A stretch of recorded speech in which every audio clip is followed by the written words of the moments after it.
Endgame. Meg shocked as Omid turned back and leaked sensational details about Sussex's marriage collapse on new book. Royal aides may be watching nervously after a 3-month delay was announced for the release of a new book by Prince Harry and Meghan Markle's cheerleader, Omid Scobie. Earlier today, Scobie tweeted his new book titled Endgame, a penetrating investigation about the royal family's fight for survival, would be published November 21st, 3 months after its original August date. He promised the book would be full of unique insight, deep access, and exclusive revelations, and it's thought that the publishing date could have been moved to give the author a chance to include inside material through and beyond the king's coronation.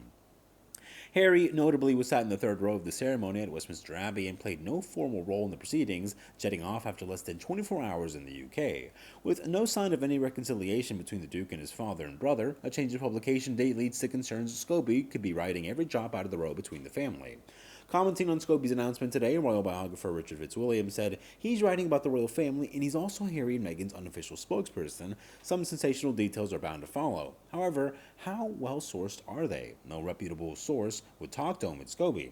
The author's previous title, Finding Freedom, covered the Duke and Duchess of Sussex's decision to step down as senior royals. Mr. Fitzwilliams went on, his book, co-written with Carolyn Durand, Finding Freedom, which the Sussexes were discovered to have cooperated with despite their denials, was badly written and pathetically inadequate.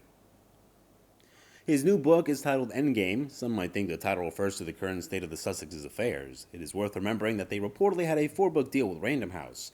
Spare, Harry's memoir, contains some highly ill-judged passages, including the number of Taliban he killed on his second tour of duty in Afghanistan.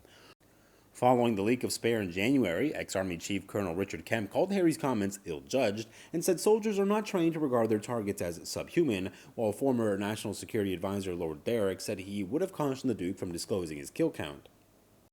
Mr. Fitzwilliams added, the much of Endgame is not likely to be taken seriously. It's likely to be a sensational attempt to cash in on the Sussexes' rift with the royal family, and I suspect it'll be trusted as much as anything from the Sussexes' corner should be.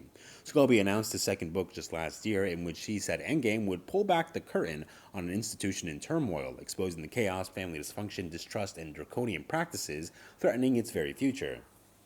According to a statement released by the publisher on September 8, 2022, the world stood still as news broke of Queen Elizabeth's passing. Her death dismantled the protective shield around the world's most famous family and saw a long-simmering crisis of confidence in the British monarchy begin to resurface. Now, with unique insight, deep access, and exclusive revelations, journalist Omid Scobie pulls back the curtain on an institution in turmoil, exposing the chaos, family dysfunction, distrust, and draconian practices threatening its very future. This is the monarchy's endgame. Do they have what it takes to save it? Mr. Scobie, who is the royal editor of U.S. website Harper's Bazaar, has been a firm cheerleader of Harry and Meghan over the years, having co-authored a highly sympathetic biography of the couple in 2020. He's one of the closest journalists to Harry and Meghan since their move to America. It comes as a difficult time for Harry and Meghan, with Spotify announcing earlier this month that it was dropping the Duchess's podcast Archetypes.